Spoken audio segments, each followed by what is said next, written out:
Hello students, कैसे हैं आप सब लोग। BLLB 6 सेमेस्टर के स्टूडेंट्स, आज का वीडियो आप लोगों के लिए इवन सेमेस्टर के एग्ज़ाम जो 2023 के आपके जून के मंथ में एक्सपेक्टेड हैं, इसी के लिए मैं अपना नेक्स्ट वीडियो लेके आया हूँ 6 सेमेस्टर के बच्चों के लिए। बच्चे काफ़ी टाइम से वेट कर रहे थे। वीडियो के बीच में थोड़ा सा गैप ज़्यादा बड़ा हो गया। हालांकि मेरी कोशिश थी कि मैं जल्दी जल्दी वीडियो डाल दूँ, लेकिन मैं बीच में काफ़ी बिजी हो गया था crash course assignment with answer बनाने के लिए। तो इस समय मेरे सारे क्रैश कोर्स के जो असाइनमेंट है वो तैयार हो चुके हैं। Second semester, fifth semester, second semester, six semester और फोर्थ सेमेस्टर के कंप्लीट नोट्स तैयार हो चुके हैं। किसी को भी चाहिए तो आप मुझसे ले सकते हैं। Important questions with answer available हैं। इंपॉर्टेंट क्वेश्चन सभी के answer fourth semester, six semester और सेकंड सेमेस्टर। तो एजुकेटर ऑफ दिल्ली आपका बहुत स्वागत करता है। चौधरी चरण सिंह के जो यूनिवर्सिटी के जो स्टूडेंट्स हैं उनके लिए आज का मेरा वीडियो है इन्वायरमेंट लॉ, जो हमारा पहला पेपर है उसको कवर कर रहा हूँ मैं इस वीडियो के अंदर। और मैं आपको फिर वादा करता हूँ कि एग्जाम आएगा तो यहीं से आएगा, इसी में से आएगा, इन्हीं क्वेश्चंस में से आएगा। तो आप कहीं इधर उधर अपना ध्यान ना भटकाएं, इन्हीं क्वेश्चंस को कर लें और 70% मार्क्स की गारंटी मैं आपको दे रहा हूँ। तो अगर आप मेरे वीडियो को देखते हैं और सारे क्वेश्चंस करके जाते हैं तो मेरी ये गारंटी है कि 70% मार्क्स आपके इजीली आ सकते हैं। एक बात जो मैं हर बार वीडियो में जोड़ता हूँ, इस बार भी जोड़ूंगा कि अगर आपको करना है, और ये क्वेश्चंस तो मेरे बताए हुए जरूर आपके एग्जाम में आएंगे, लेकिन आंसर तो आपके लिखे हुए होंगे जिस पे मार्क्स देगा एग्जामिनर। तो आंसर की प्रेजेंटेशन बहुत बढ़िया रखें, अच्छे तरह के आंसर लिख के आए। फॉर एग्जाम्पल बार बार मैं आपको कह चुका हूँ कि जो हमारा सेक्शन सी है जिसमें एक क्वेश्चन हमारा 20 मार्क्स का होता है, तो 20 मार्क्स के आंसर में एटलीस्ट आप 6 पेज यानी कि 6 शीट तो भर के आए। 6 शीट का मतलब होता है front side back side, front side back side, front side back side. तो टोटल 3 शीट हो गई, फ्रंट और बैक मिला के टोटल 6 पेजेस हो गए। तो 6 पेजेस का अगर आप आंसर लिखते हो, डेफिनेटली मेरी गारंटी है कि 20 नंबर में से आपको 18 नंबर मिलेंगे। बाकी एक वीडियो मैं अलग से बनाऊंगा, मैंने पिछली बार प्रॉमिस किया था, थोड़ा टाइम की शॉर्टेज हो जाती है क्योंकि मैं अकेला ही हूँ और ऑनलाइन क्लासेस भी लेनी होती है, उनके नोट्स भी बनाने होते हैं, बच्चों की क्वेरीज भी लेनी होती है, तो काफ़ी बिजी शेड्यूल हो जाता है, जिसकी वजह से हो सकता है मेरे वीडियो थोड़े से डिले हो जाते हैं। लेकिन मेरा हमेशा कोशिश ये रहती है कि मेरा वीडियो आपके लिए काफ़ी हेल्पफुल हो, आपके एग्जाम में मदद करे। और मैं कोशिश करता हूँ कि मेरा जो गैस है वो 100% श्योर शूट हो और मेरे ही बताए हुए क्वेश्चन में से आपको एग्जाम में पेपर में क्वेश्चन मिल जाए।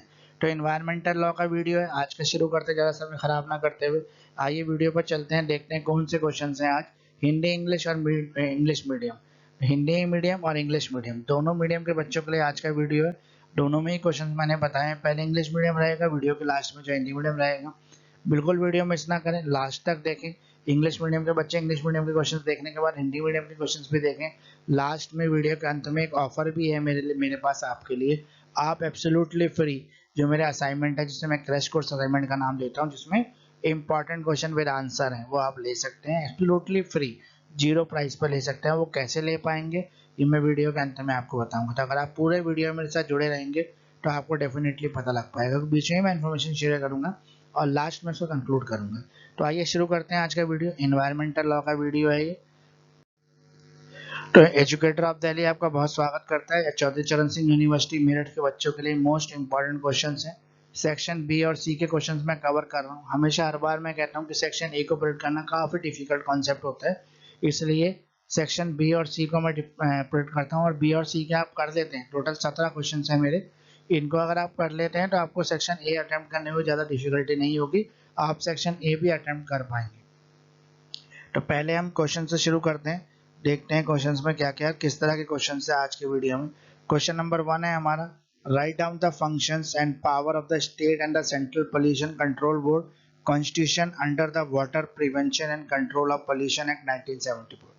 तो 1974 में एक एक्ट आया था जिसे वाटर एक्ट कहते हैं, यानी कि water prevention control of pollution act है। इसके अंदर जो स्टेट गवर्नमेंट होती है और जो सेंट्रल गवर्नमेंट होती है वो पोल्यूशन कंट्रोल बोर्ड बनाती है। वो बोर्ड किस तरह से बनता है, उस बोर्ड के फंक्शंस और पावर्स क्या क्या हैं, ये सब आपको डिस्कस करना है इस क्वेश्चन के आंसर में। क्वेश्चन नंबर 2 है हमारा, India is the first country in the world to provide the constitutional protection to the environment, comment setting the constitutional provision. तो इंडिया जो है फर्स्ट कंट्री है हमारे वर्ल्ड के अंदर टू प्रोवाइड करती है कॉन्स्टिट्यूशनल प्रोटेक्शंस को to environment, comment cities the constitutional provision. तो आपको ये बताना है कि इंडिया जो है वो किस तरह से कॉन्स्टिट्यूशन के अंदर ये अपनाती है प्रोटेक्शन ऑफ एनवायरनमेंट को। तो वर्ल्ड की पहली कंट्री इंडिया जिसने कॉन्स्टिट्यूशन के अंदर प्रोविजन बनाया ताकि वो एनवायरनमेंट को प्रोटेक्ट कर सके। तीसरा क्वेश्चन है हमारा, discuss the constitutional remedies in relation to the environment protection. तो इन्वायरमेंट प्रोटेक्शन को के रिलेशंस को जोड़ते हुए कॉन्स्टिट्यूशनल जो रेमेडीज हैं उनको बताइए, कौन कौन से रेमेडीज हमारे कॉन्स्टिट्यूशन हमें देता है। क्वेश्चन नंबर 4 है हमारा, discuss the object of the constitution of an area as a national park. तो ऑब्जेक्ट क्या है कॉन्स्टिट्यूशन के, वो किस तरह से किसी एरिया को नेशनल पार्क डिक्लेयर कर सकते हैं। क्वेश्चन नंबर 5 है हमारा, explain the various power of the central government relating to prevention, control and abatement of the environment pollution. तो यहाँ पर आपको क्वेश्चन नंबर 5 में बताना है कि जो पावर्स है सेंट्रल गवर्नमेंट की, किसी भी क्षेत्र को वो प्रिवेंट कर सकती है, कंट्रोल कर सकती है, अबेटमेंट कर सकती है एनवायरमेंट पोल्यूशन के अंदर। क्वेश्चन नंबर 6 है आपका, noise is the nuisance in the IPC, health hazard in the environmental law. Comment कीजिए, इसको कमेंट करके बताइए क्वेश्चन नंबर 6 में कि नॉइज इज द न्यूसेंस है। अगला 7वां क्वेश्चन है हमारा, protection of the atmospheric ozone level is a necessary comment, कि ओजोन लेवल जो है उसको प्रोटेक्ट करना बहुत जरूरी है और इसके क्या आफ्टर इफेक्ट हो सकते हैं, क्या इसके नुकसान हो सकते हैं, ये आपको कमेंट में बताना है। क्वेश्चन नंबर 8 है हमारा, what is the contribution of the public litigation to the protect of the environment. तो एनवायरनमेंट को प्रोटेक्ट करने के लिए पब्लिक लिटिगेशन जो होती हैं, जनहित याचिकाएं जिन्हें कहते हैं, उनका क्या रोल है, वो किस तरह का कंट्रीब्यूशन प्ले करती हैं, उससे क्या फायदे हो सकते हैं। क्वेश्चन नंबर 9 हमारा, what is the silent feature of the environmental protection act 1986, explain कीजिए। तो एनवायरमेंट प्रोटेक्शन एक्ट जो है 1986 के साइलेंट फीचर क्या क्या है, इसको आपको एक्सप्लेन करना है। तो एक बार फिर मैं वीडियो के अंत में, स्लाइड के अंत में जैसे मैंने लिखा है आपको कि 70% मार्क्स जो है गारंटेड। अगर आप ये मेरे बताए हुए क्वेश्चन एग्जाम में करके जाते हैं तो मेरी गारंटी है कि 70% पेपर जो है वो इसी क्वेश्चन में से आएगा और 70% मार्क्स की गारंटी भी मैं देता हूँ आपको। लेकिन आप ध्यान रखिए कि आंसर लिखने से मार्क्स मिलते हैं, क्वेश्चन से मार्क्स नहीं मिलेंगे। क्वेश्चन तो मेरे बताए हुए आएंगे लेकिन आंसर में मार्क्स तो आपके लिखे हुए पर मिलेगा, इसलिए आंसर राइटिंग पे ध्यान दें। आंसर को कभी भी यूट्यूब से तैयार ना करें क्योंकि यूट्यूब पे कभी भी कंप्लीट क्वेश्चन के आंसर्स प्रोवाइड नहीं है। यूट्यूब वाले शॉर्ट में वीडियो बनाने के लिए, कम टाइम में ज़्यादा प्रेजेंट करने के लिए बहुत सारे पॉइंट्स को शॉर्ट करके लिखते हैं और आपको एग्जाम में लॉन्ग डिस्क्रिप्टिव आंसर लिखना है, शॉर्ट में आंसर लिखने से आपको मार्क्स नहीं मिलेंगे। इसलिए आप यूट्यूब से कभी भी आंसर सर्च ना करें। अगर आपको आंसर सर्च करने हैं तो आप जो है बहुत सारे ब्लॉग्स हैं, गूगल पे आप सर्च करेंगे तो बहुत सारे ब्लॉग्स मिलेंगे आपको, जो लॉ के लोग ब्लॉग्स लिखते हैं, तो उन ब्लॉग्स के थ्रू जो है आप आंसर तैयार कर सकते हैं। तो अगर वो एडवोकेट्स के जो ब्लॉग्स हैं, जो विभिन्न एजुकेशनल प्रोफेशनल हैं लॉ के, उन्होंने बहुत सारे ब्लॉग्स बनाए हैं, उन ब्लॉग्स पे आप जाके देखेंगे, चेक करेंगे, जैसे आई प्लीडर है, लॉ भूमि है, बहुत सारे ऐसे ब्लॉग्स हैं जो बहुत सारे जो एडवोकेट चलाते हैं उनको लिखते हैं, तो वहाँ प्रॉपर आंसर आपको मिलेगा। और वैसे भी 6 सेमेस्टर में आप आ गए हैं, आपके लिए सारे लॉस के सब्जेक्ट आ गए हैं, तो आपको लॉ के अकॉर्डिंग ही आंसर लिखने चाहिए। तो आंसर अच्छी तरह लिख के आएंगे तो 70% मार्क्स आपके गारंटेड है। चलिए नेक्स्ट स्लाइड की तरफ चलते हैं, देखें नेक्स्ट स्लाइड में हमारे लिए क्या है। तो नेक्स्ट स्लाइड में आपका क्वेश्चन जो है वो आगे देख लेते हैं। तो नेक्स्ट स्लाइड में क्वेश्चन नंबर 10 है आपका, educator of Delhi Chaudhary Charan Singh University Meerut, section B और सी को हम कवर कर रहे हैं। तो क्वेश्चन नंबर 10 में आए थे, 9 हमने लास्ट स्लाइड में पूरे कर लिए थे। The principle of the absolute liability given by the supreme court of India is how much successful in the protection of the environment. तो प्रिंसिपल ऑफ एब्सोल्यूट लायबिलिटी का जो फार्मूला है सुप्रीम कोर्ट ऑफ इंडिया का, वो कितना successful है किसी भी एनवायरनमेंट को प्रोटेक्ट करने के लिए, ये बताना है आपको इसके अंदर। क्वेश्चन नंबर 11 का है, explain the provision of the section 133 and section 143 of the CRPC in relation to the environment protection। तो environment protection से जुड़े हुए दो sections हैं आपके इंडियन कॉन्स्टिट्यूशन के अंदर, section 133 और section 143 of the CRPC। तो इनको आपको एक्सप्लेन करना है, साथ में आपको बताना है कि जो प्रोविजन है CRPC 1975 के, जो कॉम्पैक्टिंग करते हैं किसको, इन्वायरमेंटल पोल्यूशन को। अगला क्वेश्चन नंबर 12 है हमारा यहाँ पर, discuss the development of the environment jurisprudence in India. तो इंडिया के अंदर जो एनवायरमेंट जूरिस्प्रूडेंस की डेवलपमेंट है वो बतानी है आपको। क्वेश्चन नंबर जो 13 है हमारा, वो कहता है analyse the concept of the environment impact assessment as a legislatively incorporated and the judicially applied to control the hazardous waste. यानी कि यहाँ पे आपको क्या एनालाइज करना है, कॉन्सेप्ट को एनालाइज करना है, जो एनवायरमेंट के इम्पैक्ट है आपके इन्वायरमेंट के ऊपर इम्पैक्ट जिसका आ रहा है, जो पोल्यूशन कर रहे हैं उनको कंट्रोल करने के लिए आप क्या करते हैं, जो भी हजार्डियस वेस्ट है जिससे एनवायरमेंट पोल्यूटेड होता है उसको कैसे कंट्रोल करेंगे। क्वेश्चन नंबर 14 है हमारा, explain in the detail the concept of the sustainable development. तो सस्टेनेबल डेवलपमेंट का जो कॉन्सेप्ट है उसको आपको डिटेल में एक्सप्लेन करना है।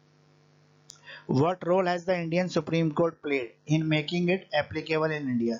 तो सुप्रीम कोर्ट का क्या रोल है इंडिया के अंदर, किस तरह से वो लॉ जो है, रूल्स जो है उसको अप्लाई करता है। तो डिस्कस किया करना है आपको इसमें सुप्रीम कोर्ट के रोल को। अगला क्वेश्चन नंबर 15 है हमारा, what are the silent features of the wild life protection act 1972?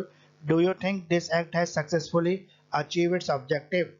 Silent feature क्या है आपके वाइल्ड लाइफ प्रोटेक्शन एक्ट 1972 के? क्या आपको ये लगता है कि एक्ट जो है सक्सेसफुली अपने ऑब्जेक्टिव को अचीव कर पाया है? एक्सप्लेन में इसका आंसर देना। एक सिमिलर क्वेश्चन है, इसका आंसर भी सेम यही हो सकता है, इसलिए मैंने इसको क्वेश्चन नंबर 15 में ही लिख दिया है। What are the power of the state government of declare any area under the area as a sanctuary under Wildlife Protection Act 1972? What is the restriction on entry of the sanctuary? तो wild life sanctuaries जो होती हैं उसको किस तरह से आप बना सकते हैं, पावर क्या है स्टेट गवर्नमेंट की कि उसके अंदर कुछ चेंजेस कर सके, और रिस्ट्रिक्शन ऑफ एंट्री किसकी है? अगला क्वेश्चन भी इसी से जुड़ा हुआ है। Describe the duties of the wild life advisory board constituted under the wild life protection act 1972। तो सेम एक्ट है, वाइल्ड लाइफ प्रोटेक्शन एक्ट ही है। यहाँ पे आपको वाइल्ड लाइफ एडवाइजरी बोर्ड जो बनाया जाता है उसको किस तरह से कॉन्स्टिट्यूट करते हैं, उसकी ड्यूटीज क्या क्या है, वो क्या काम करता है, आपको ये बताना है। तो ये स्लाइड हमारी कंप्लीट हो गई। इसके अलावा इस स्लाइड के लास्ट में जो आपको इन्फॉर्मेशन मिल रही है वो ये है कि answers of all important questions available at affordable price, कि जितने भी आंसर्स हैं, सारे जो इंपॉर्टेंट क्वेश्चन आप यहाँ पे देख रहे हैं, मेरे वीडियो के अंदर देख रहे हैं, ये सारे इंपॉर्टेंट क्वेश्चन के जो आंसर हैं आपको अवेलेबल हैं और एक अफोर्डेबल प्राइस पे आपको अवेलेबल है। तो अगर आपको ये आंसर चाहिए तो आप मुझे मेरे व्हाट्सएप नंबर जो मैं वीडियो के लास्ट में आपको शेयर करूंगा, उस व्हाट्सएप नंबर पर आप व्हाट्सएप के थ्रू मेरे से PDF फॉर्म में ले सकते हैं। इसके लिए मैंने एक बहुत ही मिनिमम चार्ज रखा है, जो चार्ज देने पर आप जो है इनको खरीद सकते हैं। अब आपका ये सवाल हो सकता है कि सर आप फ्री ऑफ कॉस्ट क्यों नहीं दे रहे हैं, आप चार्ज क्यों कर रहे हो? तो यार मेरी भी तो फैमिली, मुझे भी तो अपनी फैमिली को चलाना होता है, मुझे भी तो खर्चे होते हैं जिन खर्चों का अफोर्ड करना होता है। वीडियो भी यार ऐसे थोड़ा ना बन जाता है, तो वीडियो बनाने के लिए भी तो मुझे समय देना पड़ता है, और उस समय मैं कहाँ से निकालता हूँ? समय ट्यूशन को अवॉइड करके निकालता हूँ। तो इसलिए कंपनसेट करना चाहिए मुझे, आपको मुझे अप्रिशिएट करना चाहिए कि फिर भी मैं आपके लिए PDF बना रहा हूँ और आपको दे रहा हूँ। तो एक अफोर्डेबल प्राइस है। अगर आप मैकडी वगैरह जाते हैं, कहीं 2 बर्गर भी खाते हैं, तो आप 100-200 रुपये तो ऐसे ही वेस्ट कर देते हैं। तो यार 100-200 रुपये वेस्ट क्यों करते हैं? 100-200 रुपये के आप असाइनमेंट खरीदिए और उन असाइनमेंट्स का फ़ायदा अपने एग्जाम में लीजिए, मार्क्स को अच्छे बनाइए। जुडिशरी की तैयारी करेंगे तो भी ये नोट्स आपके काम आएंगे, क्योंकि सारे इंपॉर्टेंट सेक्शंस और प्रोविजंस जो है जुडिशरी तक चलते हैं। तो वैसे भी अच्छा एक्ट है ये आपका इन्वायरमेंटल एक्ट, तो इसके PDF भी लीजिए। और बाकी सारे सब्जेक्ट जो हैं, ऑल सब्जेक्ट अवेलेबल है, चाहे वीडियो आया है मेरे चैनल पर चाहे वीडियो नहीं आया, लेकिन मैंने ऑलरेडी सबके जो PDF है वो बना ली है, अपने बच्चों को ट्यूशन क्लासेस जो मेरे से ले रहे हैं उनको शेयर कर दी हैं, वो लोगों ने तैयारी शुरू कर दी है। तो इसलिए आपको भी अगर मेरे PDF चाहिए तो आप मुझे व्हाट्सएप पे कांटेक्ट कर सकते हैं, एक मिनिमम प्राइस पर आपके लिए भी अवेलेबल है। तो आइए नेक्स्ट स्लाइड की तरफ चलते हैं। तो नेक्स्ट स्लाइड में क्वेश्चन नंबर 16 है हमारा, how does the Indian forest act 1972 help in maintaining the environment balance? तो एनवायरमेंट बैलेंस को मेंटेन करने के लिए आपका जो एक्ट है इंडियन फॉरेस्ट एक्ट 1972 वो किस तरह से हेल्प करता है? आगे है हमारे पास, discuss the power and functions of the state government to supersede the state board under the AIR। AIR जो है ये एयर है, ऑल इंडिया रेडियो नहीं है, एयर है ये। तो air prevention and control of the pollution act 1981। अगला है question number 18, explain the silent features of the forest convention act 1980। तो फॉरेस्ट कन्वेंशन एक्ट जो है 1980 उसको बताइए आप, कंजर्वेशन एक्ट है सॉरी। अगला क्वेश्चन नंबर 19 है आपका, what are the major international treaties on the environment protection? तो एनवायरमेंट प्रोटेक्शन के ऊपर कितनी मेजर ट्रीटीज हुई है जो इंटरनेशनल लेवल पर हुई हैं, उनको यहाँ पे एक्सप्लेन करना है आपको। साथ में आपको क्या बताना है, what measures has the India adopted to comply with them? तो इंडिया ने क्या चेंजेस की हैं अपने कॉन्स्टिट्यूशन में, अपने लॉ के अंदर, कि वो इन ट्रीटीज को अडॉप्ट कर सके, इसको डिस्कस करना है आपको। क्वेश्चन नंबर 20 हमारा लास्ट क्वेश्चन है, explain the constitution power and functions of the national green tribunal. तो नेशनल ग्रीन ट्रिब्यूनल जो है उसकी कॉन्स्टिट्यूशन कैसे होती है, इसके पावर और फंक्शन क्या क्या हैं, वो किस तरह के काम कर सकती है। तो ये टोटल इंपॉर्टेंट क्वेश्चन जो है इंग्लिश मीडियम में कंप्लीट हो गए। वीडियो के नेक्स्ट पार्ट में जो है मैं आपको हिंदी मीडियम के क्वेश्चन दूंगा, वो भी हम कवर करेंगे। टोटल 20 क्वेश्चन, यही सेम क्वेश्चन है, मोस्ट इंपॉर्टेंट क्वेश्चन है। इनको आप कर लेते हैं, 70% मार्क्स की गारंटेड मेरी है। आप इनके आंसर बड़े तरीके से तैयार कीजिए, एग्जाम में लिख के आइए, मार्क्स लेने से आपको कोई भी नहीं रोक सकता। ऑनलाइन लाइव क्लासेस जो है एजुकेटर ऑफ दिल्ली के साथ स्टार्टेड है। आप चाहें तो मुझसे क्रैश कोर्स ज्वाइन कर सकते हैं। क्रैश कोर्स जो है विद 15 डेज में आपको पूरा सिलेबस कंप्लीट करा दूंगा। 5 सब्जेक्ट का सिलेबस आपका 15 दिन में कंप्लीट हो जाएगा। ये मेरा वादा है, एजुकेटर ऑफ दिल्ली का वादा है। अगर आप मेरे साथ ज्वाइन करते हैं तो आपको कोई प्रॉब्लम होगी नहीं। 3 दिन के अंदर एक सब्जेक्ट मैं आपको कंप्लीट कराऊंगा। याद आपको करना है, याद करने में मैक्सिमम 5 दिन का समय दीजिए, आपको याद हो जाएंगे क्वेश्चन और आप इजीली जो है 100% मार्क्स ला सकते हैं एग्जाम में। क्योंकि क्वेश्चन तो सारे मेरे ही आएंगे। टोटल जो आपका सी सेक्शन जो है वो 60 मार्क्स का रहता है और बी सेक्शन जो है 20 का रहता है, तो 80 मार्क्स का जो पेपर है वो मेरे ही क्वेश्चन में से आता है और 2-3 क्वेश्चन आपको सेक्शन ए में मिल जाते हैं। तो इस तरह से 90 मार्क्स का पेपर जो है मेरे क्वेश्चन में से आता है। तो ये कम नहीं होता दोस्तों, मेहनत कीजिए, आपको भी सब कुछ मिलेगा। तो आइए शुरू करते हैं और नेक्स्ट अगली स्लाइड की तरफ बढ़ते हैं। शुरू तो हमने ऑलरेडी पहले ही कर लिया। तो आइए नेक्स्ट स्लाइड की तरफ बढ़ते हैं। तो नेक्स्ट स्लाइड अब हिंदी मीडियम के बच्चों के लिए educator of Delhi Chaudhary Charan Singh University Meerut है। हिंदी मीडियम के बच्चों के लिए है ये।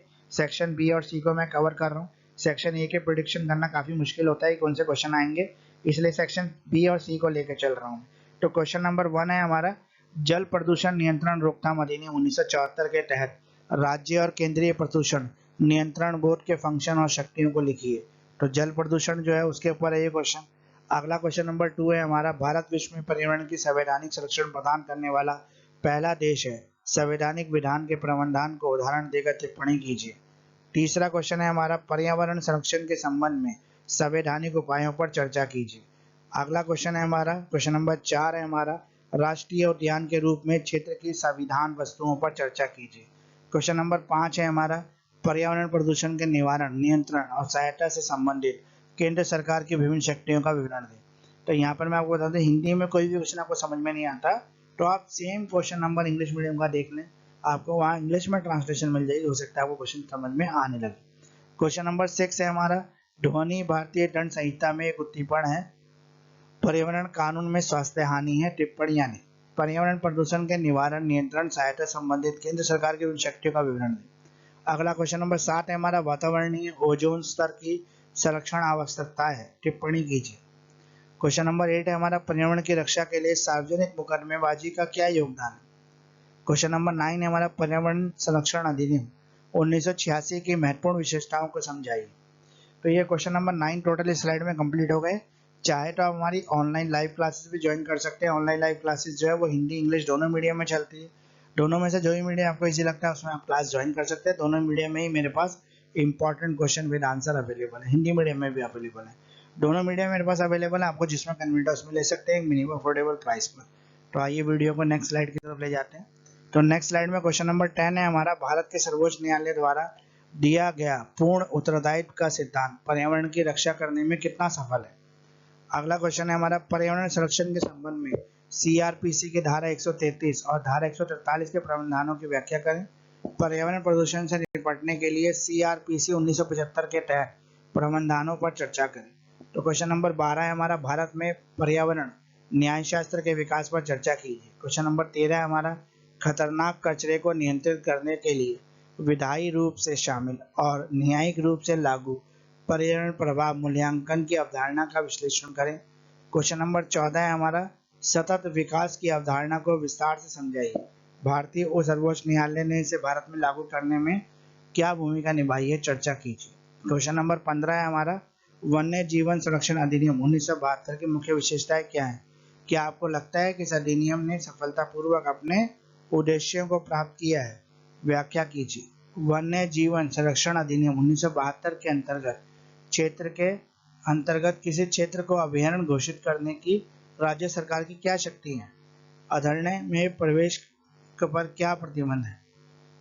अगला क्वेश्चन है इसी क्वेश्चन से जुड़ जाता है, क्वेश्चन नंबर 15 में ही, वन्य जीवन संरक्षण अधिनियम 1972 के अधीन गठित वन्य जीव सलाहकार बोर्ड के कर्तव्यों का वर्णन कीजिए। स्लाइड भी कंप्लीट हो गई, आपके 70% मार्क्स की गारंटी है। एग्जाम आएगा तो यहीं से आएगा, इन्हीं क्वेश्चन में से आएगा। डेफिनेटली 100% आपका पेपर जो है इन्हीं क्वेश्चन में से आएगा, विश्वास बनाए रखिए और मेरे वीडियो के साथ जुड़े रहिए। वीडियो को देख के दोस्तों कमेंट जरूर करना, क्योंकि आप कमेंट नहीं करते तो मुझे बिल्कुल ही मोटिवेट नहीं मिलता। लाइक और कमेंट तो जरूर करना यार, लाइक और कमेंट करेंगे तो मुझे अच्छा लगेगा। दूसरा क्या है यार वीडियो पे ना व्यूज़ बहुत कम आता है तो वीडियो बनाने का मन नहीं करता मेरा, बिल्कुल ये मन नहीं करता यार। आप लोग पहले तो बहुत सारे वीडियो को मेरे शेयर करते थे, बहुत सारे ऐसे मेरे फैंस थे जो मेरे वीडियो को अलग अलग जो व्हाट्सएप ग्रुप में शेयर करते थे, बच्चों तक पहुँचाते थे, लेकिन आपने वो आजकल वो करना ही बंद कर दिया, तो इसलिए व्यूज़ नहीं आते। यार इतने दिन का वीडियो अपलोड किया है, 12 दिन होने वाले हैं, 200 व्यूज़ आए हैं, कोई तरीका थोड़ी ना। 200 व्यूज़ के लिए इतनी मेहनत करता हूँ मैं, रात को जाग जाग के आपके लिए वीडियो बनाता हूँ, तो बिल्कुल शॉर्ट ना हो, ताकि पीसफुल साइलेंट मोड में आपका वीडियो तैयार हो सके, आपको सुनने देखने में कोई दिक्कत ना हो। फिर भी आप जो है मेरे वीडियो पर व्यूज़ बढ़ाने में बिल्कुल भी हेल्प नहीं करते। प्लीज़ मेरी मदद करें, सारे लोग जितने भी इस वीडियो को देख रहे हैं वो कमेंट जरूर करें। अब मैं आपको ये भी बताऊंगा किस तरह से आप फ्री असाइनमेंट ले सकते हैं। तो एक नया ऑफर है मेरे वीडियो के अंदर कि आप फ्री असाइनमेंट ले सकते हैं without any paying any cost. तो 0% पर आप अपना जो है ये करा सकते हैं। अगला है हमारा क्वेश्चन नंबर 15 हो चुका है। अब हम नेक्स्ट स्लाइड की तरफ बढ़ रहे हैं। नेक्स्ट स्लाइड में वही है, educator of Delhi, Chaudhary Charan Singh University Meerut. Most important question है सेक्शन बी और सी के। क्वेश्चन नंबर 15 तक हम लास्ट स्लाइड में कवर कर लिया। अब 16 है, भारतीय वन अधिनियम 1972 पर्यावरण संतुलन को बनाए रखने में कैसे मदद करता है। वायु प्रदूषण की रोकथाम और नियंत्रण अधिनियम 1981 के तहत राज्य बोर्ड को अधिक्रमण करने के लिए राज्य सरकार की शक्तियां तथा कार्यों पर चर्चा करनी। अगला है वन संरक्षण अधिनियम 1980 की मुख्य विशेषताओं की व्याख्या करें। पर्यावरण संरक्षण का प्रमुख अंतर्राष्ट्रीय संधियां कौन सी हैं, उसका अनुपालन करने में भारत ने क्या उपाय अपनाए हैं, ये डिसाइड करना है आपको। अगला है राष्ट्रीय ग्रीन ट्रिब्यूनल की संविधान शक्तियों को और कार्यों की व्याख्या करें। तो एक बार फिर से आपको भरोसा ला दूं कि एग्जाम आएगा तो यहीं से आएगा, इन्हीं क्वेश्चंस में आएगा। डेफिनेटली सारा का सारा एग्जाम आपका इन्हीं क्वेश्चंस में से आने वाला है। तो इनको निश्चिंत होकर अच्छी तरह से कर लीजिए, रट लीजिए। टपकने चाहिए क्वेश्चन, आपको बिल्कुल आने चाहिए आंसर, ऐसे तैयार करना है इसको। तो आगे चलते हैं हम वीडियो के एंड की तरफ। फिर मैं आपको ऑफर ही बता देता हूँ कि एजुकेटर ऑफ दिल्ली आपके लिए क्या ऑफर लाया है। तो एजुकेटर ऑफ दिल्ली जो है what to do for the BLLB exam, best way to study the law. तो एग्जाम स्ट्रेटेजी बनानी है आपको मेरे साथ, तो मेरे साथ जुड़ जाइए व्हाट्सएप पर। मेरा व्हाट्सएप नंबर आपको आगे शेयर कर दूंगा। तो मेरा नाम मुकेश किरार है। अब तो आप सब लोग मुझे पहचानने भी लगे, मुकेश सर मुझे बच्चे कह के बुलाते हैं, काफ़ी अच्छा लगता है। तो आइए इस वीडियो को आगे ले जाते हैं, काफ़ी समय खराब ना करते हुए। तो लास्ट स्लाइड है मेरी, ऑनलाइन लाइव क्लासेस अवेलेबल है। क्लासेस के बिल्कुल फीचर्स मैंने आपके सामने लिख दिए हैं। मेरा व्हाट्सएप नंबर भी यहाँ पे दोनों साइड लिखा हुआ है, लेफ्ट राइट दोनों साइड है। 9811948855 ये मेरा व्हाट्सएप नंबर है। तो मेरे साथ जुड़े रहिए। थैंक्स फॉर वॉचिंग, इतना समय देने के लिए, एजुकेटर ऑफ दिल्ली को इतना प्यार देने के लिए। तो और जो वर्किंग स्टूडेंट उन तक मेरा वीडियो जरूर पहुँचाएं, क्योंकि वर्किंग स्टूडेंट्स हमेशा इस चीज़ पढ़ना चाहते हैं जिससे कम पढ़ने पर उनके अधिक मार्क्स आ सकें। तो उन्हीं लोगों के लिए तैयार की हुई स्लाइड्स है मेरी ये, जो उनके लिए काफ़ी बेनिफिशियल है। नोट्स है मेरे पास जो उनके लिए और अधिक बेनिफिशियल है। तो लाइक करें, शेयर करें, कमेंट नहीं करें। तो आप सब लोग व्यूज़ तो करते लेकिन कमेंट नहीं करते, लाइक नहीं करते, तो मुझे बिल्कुल भी अच्छा नहीं लगता। क्योंकि इतनी मेहनत करने के बाद भी अगर लाइक्स ना मिले तो यार बिल्कुल ही मेहनत करने का मन नहीं करता है। तो सब्सक्राइब करें मेरे यूट्यूब चैनल को, एजुकेटर ऑफ दिल्ली को, और जुड़े रहें मेरे साथ। तो इसी तरह हमारा जो आज की ये जो वीडियो है एनवायरमेंटल लॉ का, ये कंप्लीट होता है। BLLB 6 सेमेस्टर के बच्चों का। एग्जाम नोट्स के लिए भी आप मुझे कांटेक्ट कर सकते हैं, PDF आंसर फॉर्म में भी कांटेक्ट कर सकते हैं। अब आप कहेंगे कि सर आप तो वीडियो कंप्लीट कर रहे हैं लेकिन आपने बताया ही नहीं। शुरू में तो वादा किया था कि फ्री असाइनमेंट मिल सकते हैं, 0 कॉस्ट पर मिल सकते हैं, लेकिन आपने ये तो बिल्कुल नहीं बताया कि कैसे मिलेंगे। तो मैं आपको बता देता हूँ कैसे मिलेंगे।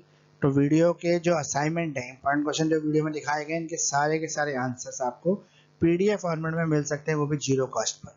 इसका एक तरीका ये है कि आप जो है अपने ग्रुप के अंदर अपने कम से कम 10 ग्रुप, जो आपके एजुकेशनल ग्रुप है, पहली शर्त। दूसरी शर्त, जो आपके लॉ से जुड़े हुए बच्चों के ग्रुप हैं। तीसरी शर्त, बच्चों के साथ वीडियो ग्रुप में आप जो भी वीडियो शेयर करेंगे उसका स्क्रीनशॉट मुझे शेयर करेंगे मेरे व्हाट्सएप नंबर पर। तो वहाँ आप 10 ग्रुप में मेरे वीडियो को शेयर करते हैं और उसमें से 2 लाइक भी मेरे को बच्चों के मिल जाते हैं, 3 बच्चों का भी मिल जाता है, तो मैं डेफिनेटली आपको 0 कॉस्ट पर जो है PDF जो है शेयर कर दूंगा। तो मेरे साथ जुड़े रहिए, एजुकेटर ऑफ दिल्ली के साथ जुड़े रहिए। हमेशा मैं बच्चों की मदद करने की कोशिश करता हूँ। मेरा मकसद भी है बच्चों के अधिक से अधिक हेल्प करना। तो आइए वीडियो को कंप्लीट करते हैं, एंड करते हैं। और आज के लिए आपका बहुत बहुत शुक्रिया, बहुत बहुत धन्यवाद एजुकेटर ऑफ दिल्ली को इतना प्यार देने के लिए, एजुकेटर ऑफ दिल्ली को लाइक और सब्सक्राइब करने के लिए। तो जितने भी अभी तक भी सब्सक्राइब नहीं किया, वीडियो पूरा लास्ट तक देख लिया लेकिन सब्सक्रिप्शन करने में जिसको परेशानी हो रही, तो प्लीज़ मेरा उन भाई लोगों बहन लोगों से निवेदन है कि प्लीज़ बहनों और भाइयों अब तो इसको सब्सक्राइब कर दो। तो मुझे जी की तरह मैंने भी बोल दिया, भाइयों और बहनों अब तो सब्सक्राइब कर दो। तो जुड़े रहिए एजुकेटर ऑफ दिल्ली के साथ। बहुत बहुत शुक्रिया, बहुत बहुत धन्यवाद।